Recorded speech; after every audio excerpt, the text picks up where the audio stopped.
여러분 안녕하십니까? 정문섭입니다. 인사드리겠습니다.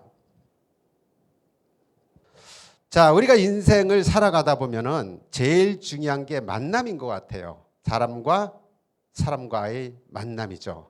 우리는 사람과 사람과의 만남을 통해서 우리의 삶이 더욱 돈독해지기도 하고 때로는 나락으로 떨어질 경우도 있습니다. 정종현 시인이라는 분이 이런 얘기를 했습니다. 한 사람을 만난다는 것은 그가 이제껏 살아온 모든 날을 만나는 것이다. 참으로 멋진 말 같습니다. 그 사람의 살아온 역사와 만난다는 그런 의미를 갖고 있는 거죠. 저는 이 만남이라는 단어를 이렇게 해석을 합니다. 제 나름대로는 거꾸로 읽어봅니다. 남을 만나는 것이다. 어떻게 읽다 보니까 또 맞아 떨어집니다. 남을 만나는데 남을 만나서 무엇을 하느냐? 남에게 도움을 주는 것이 그것이 진정한 의미의 만남이다. 저는 그렇게 해석을 하고 있습니다. 아까 정종현 시인이 인생은 한 사람의 역사라고 이야기한 것처럼 저도 제가 살아온 그런 역사가 있습니다. 저는 한 7년 전부터 매주 일주일에 한 권 이상 책을 읽어왔습니다. 그리고 그 책을 읽으면서 제가 아는 지인들에게 읽은 내용들을 정리를 해서 이메일을 보내왔습니다. 그리고 한 2년 전부터는 제가 또 유튜브 방송을 통해서 책 소개를 지금 하고 있습니다. 그래서 오늘 이 자리에서는 제가 그동안에 읽었던 책들 중에서 엑기스만 모아서 오늘 여러분들에게 소개하려고 합니다. 기대되시죠? 자, 그럼 본격적으로 한번 시작을 한번 해보도록 하겠습니다. 제가 그동안 썼던 우연한 성공은 없다라는 책입니다. 1, 2, 3권으로 된 책인데 제가 우리 중북 중남 지역에서 가장 성공하셨다고 생각하는 분들을 7명씩 추려서 인터뷰를 해가지고 그동안에 썼던 책입니다. 모두 21명을 제가 조명을 했는데 이 책을 쓰면서 저도 성공에 대한 개념을 조금 파악을 했던 것 같습니다. 근데 우리가 이제 제가 이 강연을 본격적으로 하기에 앞서서 성공이란 무엇인가에 대한 이야기를 한번 짚어보고 다음에는 사람들은 왜 성공하려고 할까? 잘 먹고 잘 살기 위해서다. 뭐가 잘 먹고 잘 사는 거냐? 남한테 피해만 안 줘도 잘 먹고 잘 사는 거다. 이런 나름대로 자기에게 스스로 질문을 좀 던져보고 그리고 해답을 찾는 과정에서 나름대로 철학이 좀 정립이 되어야지만 그 다음에 다음 단계인 그럼 우리가 어떻게 하면 성공할 수 있을까라는 이야기를 본론적으로 들어갈 수 있을 것 같습니다. 이해되시죠? 네, 그렇다면 저 다음에 이야기를 본격적으로 한번 들어가 보도록 하겠습니다. 아리스토텔레스가 유명한 철학자죠. 유명한 철학자인데 아리스토텔레스한테 물어봤습니다. 텔레스 형, 삶의 목적이 무엇인가요? 그랬더니 텔레스가 대답을 합니다. 삶의 목적은 행복해지는 데 있어요. 가만히 얘기 들어보니까 정말로 맞는 것 같습니다. 우리가 성공하려고 하는 것도 사실은 행복해지려고 하는 거죠. 행복해지기 위해서는 돈도 필요하고 또 사회적 지위도 필요하고 명예도 필요하고 그러니까 이런 과정을 위해서 우리가 성공하려고 하는 것이다. 저도 그런 생각을 좀 해봤습니다. 사전적 의미의 성공이란 단어를 찾아보면요. 이렇게 세 가지로 나옵니다. 첫 번째는 목적을 뜻한 것을 이룸. 우리 김연아 선수가 88 올림픽에서 금메달을 따는 것과 같은 얘기죠. 그 다음에 목적을 이루는 겁니다. 부모님이 낳아주신 것에 대한 감사한 마음으로 어떻게든지 이번에는 장학금을 받아봐야겠다. 이런 목적을 가지고 열심히 공부를 해서 A+, 올 A를 맞아서 장학금 받은 거. 이런 것들이 목적을 이루는 게 되겠죠. 그 다음에 사회적 지위를 얻는 겁니다. 사법고시에 도전해서 사법고시를 합격하고 그리고 연수원에서 좋은 성적을 얻어가지고 판사가 되었다. 그러면 이런 것도 역시 사회적 지위를 얻은 성공에 해당하는 그런 것이겠죠. 저는 성공을 이렇게 한자로 해석을 해보았습니다. 이룰성자, 장인공, 그다음에 힘력입니다. 자, 우리가 어느 분야에서 장인 정신을 가지고 나름대로 최선을 다했을 때 이루어지는 성과물, 그것이 성공이다. 저는 이렇게 정의를 내리는 겁니다. 때로는 성공한 사람을 보고 어떤 사람들은 저 사람은 성공한 게 아니라 운이 좋아서 그런 거다, 이렇게 얘기하는 분들도 있어요. 그렇지만 저는 그렇게 생각하지 않습니다. 여러분, 이 운이라는 글자도요, 가만히 이렇게 보면 말이죠, 돌리면 공자가 나와요. 이게 무슨 얘기냐? 내가 내 분야에서 나름대로 공을 들여서 열심히 하다 보면 이것이 마치 운이 되어서 나한테 오는 것처럼 성공이 다가온다는 얘기죠. 얼 나이팅게일이라는 유명한 성공학 강사가 있습니다. 미국에서 라디오를 진행을 수십 년 걸쳐서 했던 그런 동기부여에 아주 주목할 만한 강사였는데, 이분이 그런 얘기를 했습니다. 운이라는 거는 준비가 기회를 만나는 지점이다. 그것이 이제 운이라고 이렇게 설명을 한 겁니다. 그래서 저도 이런 운과 관련해 가지고 성공 공식을, 지금까지 만났던 분들을 토대로 해서 나름대로 성공 공식을 만드는 겁니다. 자, 성공하기 위해서는 첫 번째는 꿈이 있어야겠다. 꿈을 만든 사람은 그 꿈을 이룩하기 위해서 구체적인 목표를 설정하고, 그 다음에는 그 목표를 달성하기 위해서 끊임없는 노력을 습관적으로 반복하는 과정, 이런 과정 속에서 본기에 떠오르면 성공에 이르는 거구나, 이런 공식을 제가 만들게 된 겁니다. 좋은 습관은 사람을 성공으로 이끌고, 또 나쁜 습관은 사람을 실패로 이끌기도 합니다. 여러분들은 어떤 습관을 갖고 계신가요? 저는요, 제가 생각할 때 좋은 습관이 좀 여러 개 갖고 있는 것 같습니다. 첫 번째, 저는 아침에 반드시 6시에 일어나서 책을 보는 습관이 있습니다. 또 하루에 10,000보를 걷는 그런 좋은 습관을 갖고 있어요. 그 다음에는 토요일, 일요일이면 지인들하고 같이 산성에 올라갑니다. 맑은 공기를 마시면서 하루를 시작하는 거죠. 또 일주일에 꼭 한 권 이상 책을 읽고, 그 책을 읽은 걸 가지고 또 유튜브에 올리는 그런 습관이 있습니다. 이런 좋은 습관을 갖고 있다 보니까 이런 좋은 습관이 나중에는 저를 이끌어가기도 합니다. 이를테면 이런 거죠. 제가 금요일까지 책을 못 봤는데 금요일 되면, 토요일쯤 되면, 금요일쯤 되면은 빨리 책을 읽어야겠다. 모든 일을 제쳐놓고 책만 읽는 겁니다. 금요일 날은 하루는. 그리고 토요일 날은 바로 이제 영상을 찍고 또 유튜브에 올리고, 이런 작업들을 하게 되는 거죠. 이렇게 좋은 습관을 갖고 있으면 습관이 거꾸로 저를 이끌어가는 그런 선순환 과정을 거치게 된다는 얘기입니다.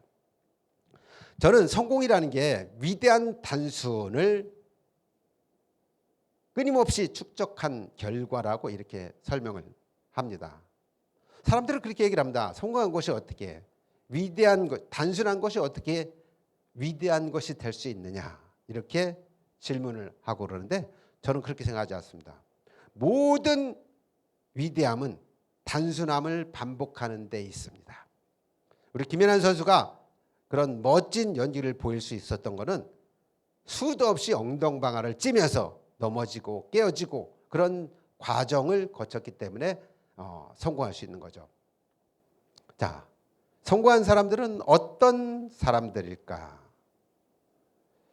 여러분, 지금 코로나로 인해 가지고 굉장히 힘들고, 요즘은 5명도 집합을 못하게 하는 그런 이중한 상황까지 이르렀지만, 불과 얼마 전까지만 해도 코로나 상황인데도 잘 되는 음식점에 가면은 많은 사람들이 줄을 서서 기다려가면서 식당을 가려고 하는 그런 곳이 있었습니다. 그런 곳을 가보면은 공통점이 있습니다. 첫 번째는 음식이 맛이 있습니다. 맛이 기가 막혀요. 그러니까 몰래 드는 겁니다. 그러니까 두 번째는 거기서 일하는 종업원들하고 사장님이 아주 밝은 얼굴로, 밝은 표정으로 손님들을 대하고 손님들을 배려하고 이렇게 합니다. 어떤 경우를 보면요, 사장님이 밖에 나와서 있다가 손님들이 차를 가지고 오면 내려달라고 하고 자기가 차를 예쁘게 주차까지 시켜주고 막 그럽니다. 그리고 또 그런 식당에 들어가면은 종업원이나 사장님이나 말을 하는 내용들 보면 좀 남다른 데가 있습니다.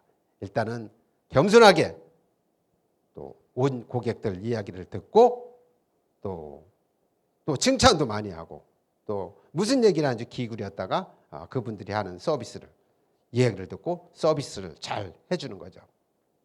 마찬가지입니다. 성공한 사람들도 보면요, 기본적으로 갖고 있는 게 솜씨라는 게 있습니다. 솜씨. 그 솜씨를 만들기 위해서 갖춰야 될 DNA가 있다면은 일에 대한 열정입니다. 그리고 그 일을 집중적으로 배우기 위해서 끊임없이 노력하는 학습 의지.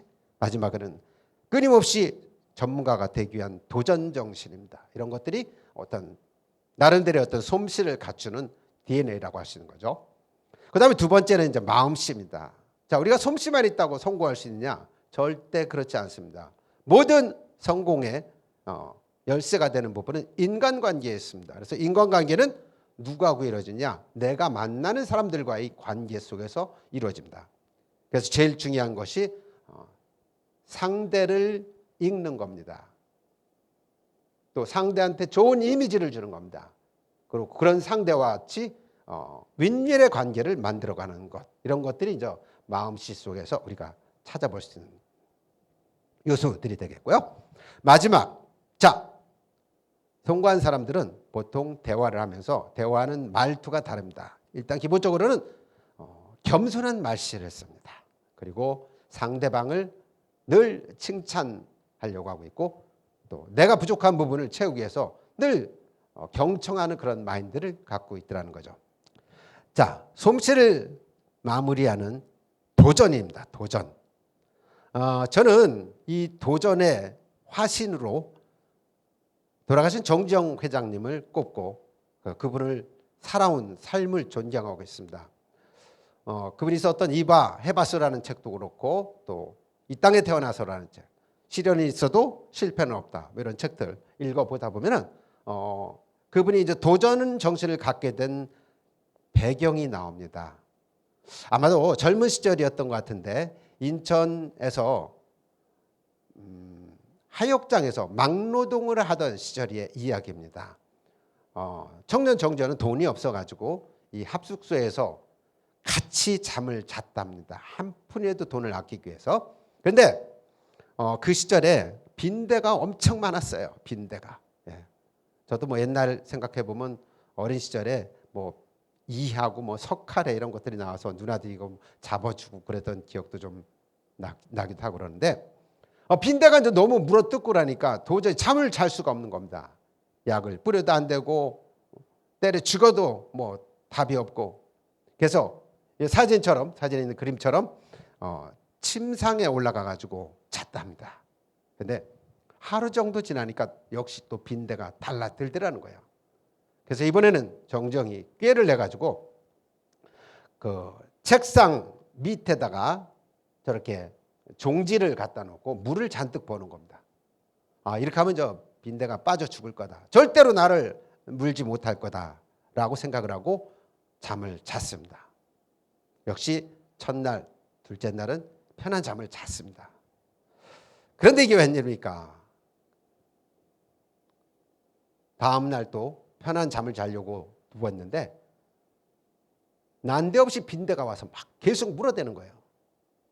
청년 정조는 놀라기도 했지만은 도대체 어떻게 빈대가 나를 물 수 있었을까 궁금해가지고 불을 켜고 사방을 이렇게 살펴봤다는 겁니다.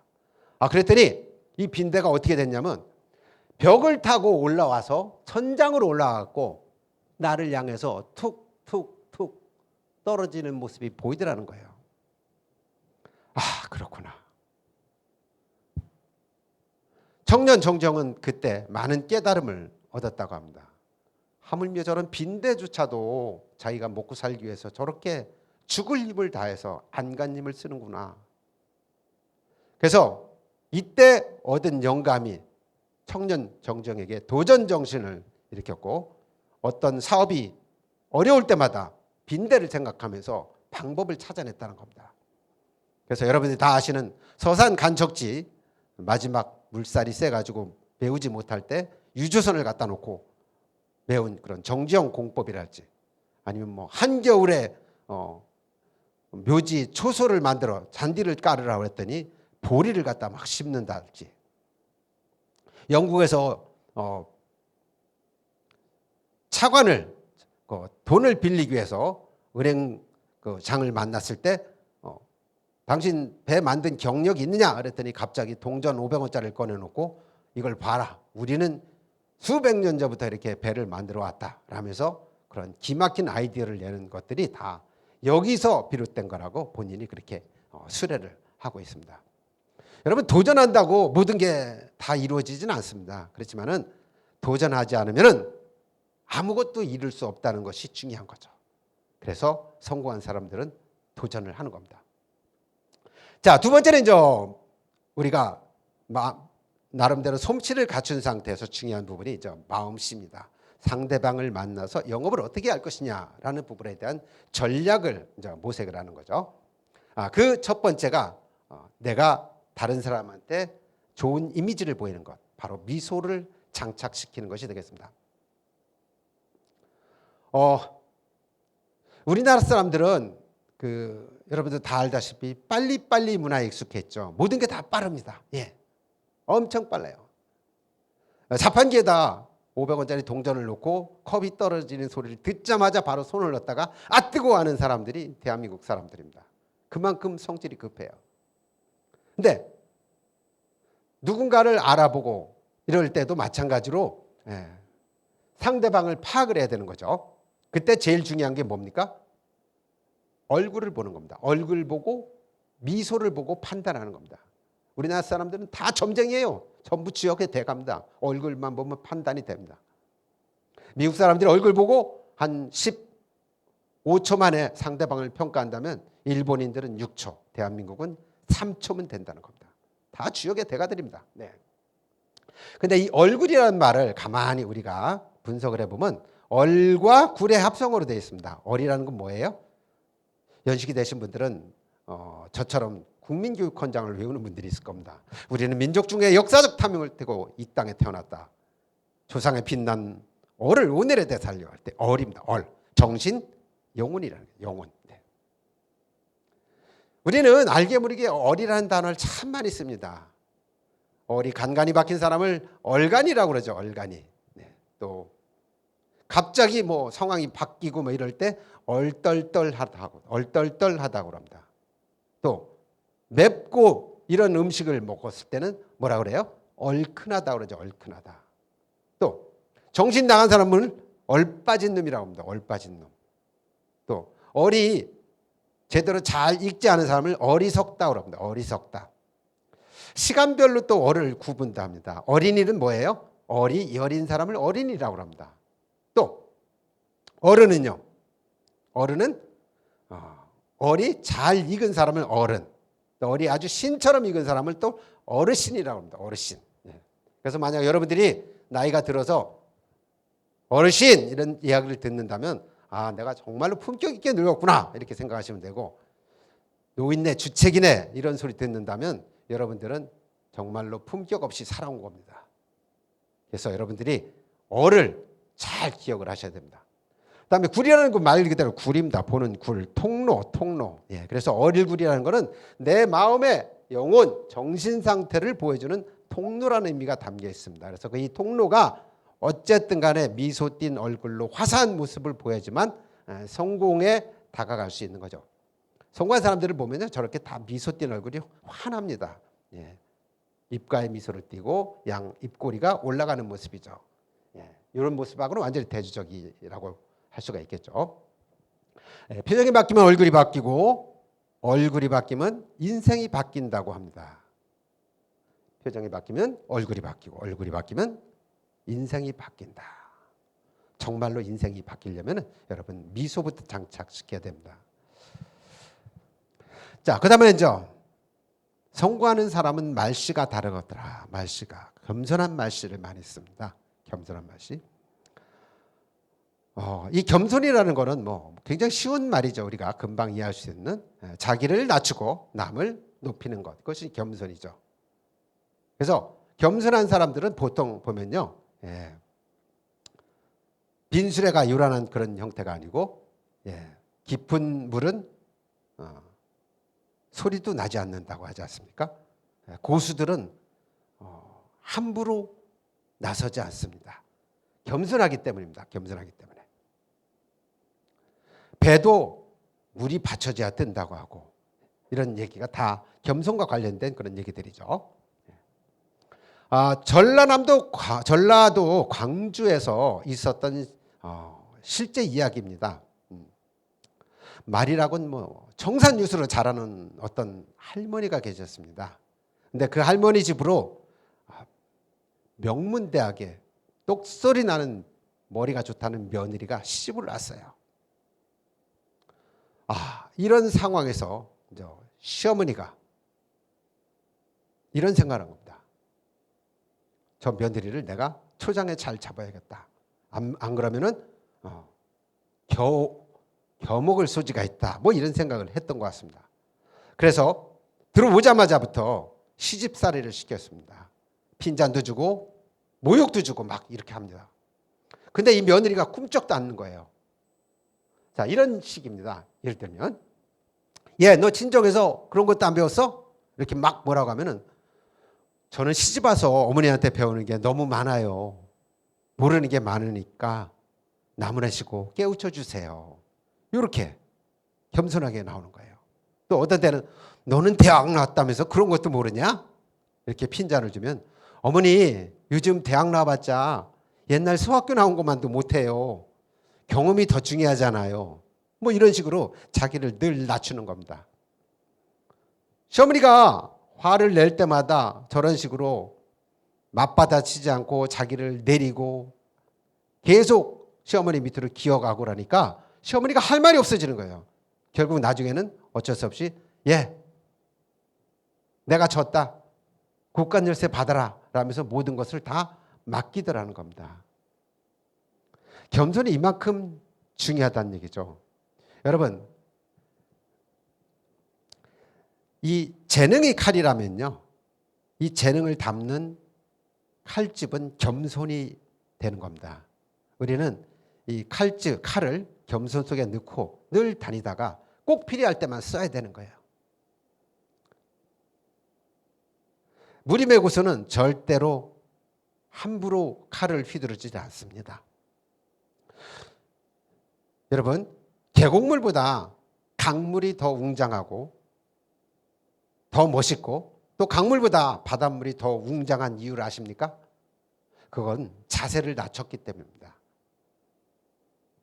그러다 보니까 강물이 더 많아지고 강물보다는 바닷물이 많아지는 겁니다. 여러분, 왜 바닷물이 바다가 된 줄 아십니까? 받아라, 다 받아라, 받아 하다 보니까 이게 다 바다가 된 겁니다. 낮추는 것이 얼마나 큰 것을 만드는지를 알려주는 교훈이 되는 거죠. 자, 지금까지 제가 여러분들에게 성공하려면 어떻게 되느냐, 성공의 SNS 전략에 대한 말씀을 드렸습니다. 스킬인 솜씨, 그리고 네이처 마음씨, 마지막 스피킹 말씨, 이 세 가지를 삼박자를 잘 갖춰야 된다. 그리고 이 삼박자를 갖추기 위한 성공 DNA인 열정, 학습, 도전, 그리고 배려, 미소, 긍정, 마지막으로 겸손, 칭찬, 경청에 대한 얘기들을 여러분에게 들려드렸습니다. 이 그림 이야기를 하면서 이제 마무리를 좀 하려고 합니다. 여러분이 보시는 이 그림이 보면은 한 가장이 왼손에는 개나리 보따리를 들고 있고 오른손에는 눈에도 넣어도 아프지 않을 딸을 데리고 있습니다. 그리고 등에는 아픈 것 같은 느낌이 드는 아내를 지금 등에 업고 초승달이 떠 있는데 한밤중에 어디론가 물길을 따라서 가고 있습니다. 한 개만 내려놔도 힘이 좀 덜 들 것 같은데 저 세 가지를 들고 가려고 하니 얼마나 힘이 되겠습니까?